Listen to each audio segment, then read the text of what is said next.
அனைவருக்கும் அன்பான வணக்கம். என்ன பேசுறதுன்னு தெரியல.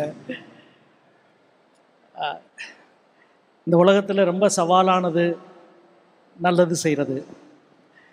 உங்கள் தெருவில் இறங்கி ஒரு நல்லது செய்யணும்னு நீங்கள் நினச்சிங்கன்னா தான் அது எவ்வளவு சவாலானது அப்படின்னு தெரியும்.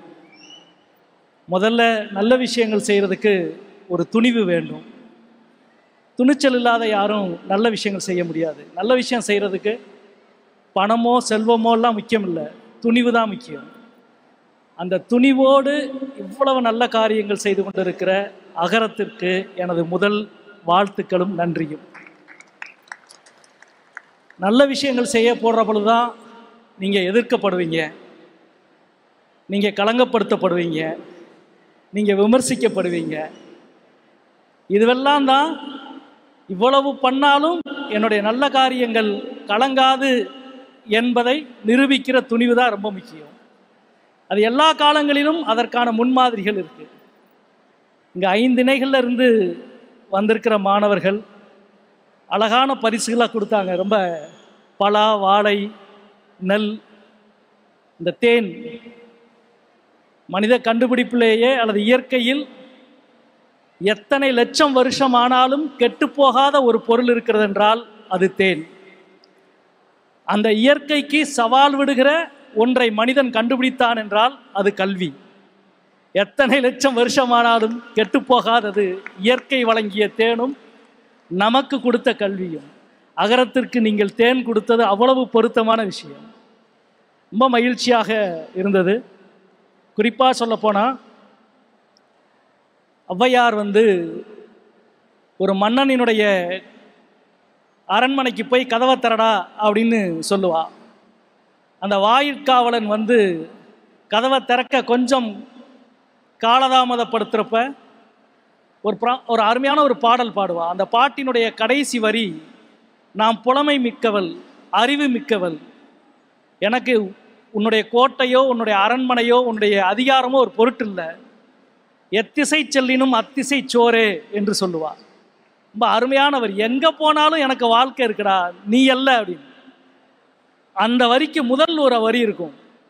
ஒரு தச்சனினுடைய சிறந்த மாணவன் கையில் கோடாரியோடு காட்டுக்குள் போவது போலத்தான் கல்வியோடு நான் இந்த உலகத்திற்குள் போவது, எனக்கானதை தடுக்க எவனும் இல்லை என்று சொல்லுவார். ஒரு மாணவன் அல்ல, ஏறக்குறைய பல ஆயிரம் மாணவர்களின் கைகளில் கோடாரியோடு காட்டுக்கு அனுப்பிய ஒரு வேலையை அகரம் செய்திருக்கிறது. மிகுந்த மகிழ்ச்சியாக இருக்கிறது. சமூகத்தில் நான் முதலிலே சொன்னதைப் போல நல்லது செய்வது என்பது ஒன்று, அதை தேர்வு செய்து செய்வது. கல்விக்கு உதவிய எவ்வளவோ பேரை பார்த்திருக்கிறோம். ஆனால் யாருக்கு உதவ வேண்டும் என்ற அந்த தேர்வு முறை இருக்குல்ல, அதுதான் அகரத்தின் தனித்துவமானது. அதுதான் பாராட்ட வேண்டிய மிக முக்கியமானது. மழை பெய்து கொண்டே இருக்கிறது பல லட்சம் வருஷமா. ஆனால் எந்த பயிருக்கு நீர் செல்ல வேண்டுமோ அதற்கு குளம் வெட்டி வாய்க்கால் அமைத்து கொண்டு போய் அந்த பயிருக்கு தண்ணீரை சேர்ப்பதுதான் மனிதனின் மகத்தான கண்டுபிடிப்பு. அதே போலதான் தேர்வு. இவ்வளவு மாணவர்களை தனித்தனியாக தேர்வு செய்து அவர்களுக்கு கல்வியை கொடுத்தது என்பது சாதாரண விஷயம் அல்ல. நமக்கான குரல். நான் தொடர்ந்து திரைக்கலைஞர் சூர்யா அவர்களோடு உரையாடி கொண்டிருக்கிற பொழுது ஒரு முறை கூட சொன்னேன், நான் நாடாளுமன்றத்தில் கல்வி நிலைக்குழுவின் உறுப்பினராக 4 ஆண்டுகள் செயல்பட்டேன். இந்தியாவில் கல்வி சார்ந்த எல்லா நிறுவனங்களின் கொள்கைகளையும் முடிவு செய்கிற அமைப்பு அது. ஐஐடி, என்ஐடி, எய்ம்ஸ், எல்லா நிறுவனங்களையும். அதில்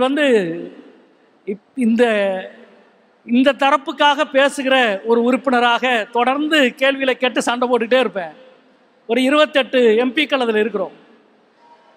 அப்போ ஒரு நாள் என்னை அழைத்து அந்த செயலாளர் கேட்டார், நீங்கள் மட்டும் தொடர்ந்து இப்படி கேட்டுக்கிட்டே இருக்கிறீங்களே, ஏன் தெரியுமா அப்படின்னாரு. எனக்கு புரியல, ஏன் அப்படின்னேன். இந்த 28 பேரில் ஓன் யூனிவர்சிட்டி இல்லாத ஒரே ஆள் நீங்கள் தான் சார் அப்படின்னாரு.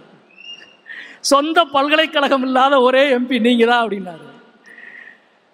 நாம் எந்த தரப்புக்கு பேச வேண்டும் என்பதில் ஒரு எழுத்தாளனாக, ஒரு செயல்பாட்டாளனாக, ஒரு கலைஞனாக ஒரு தெளிவு வேண்டும்.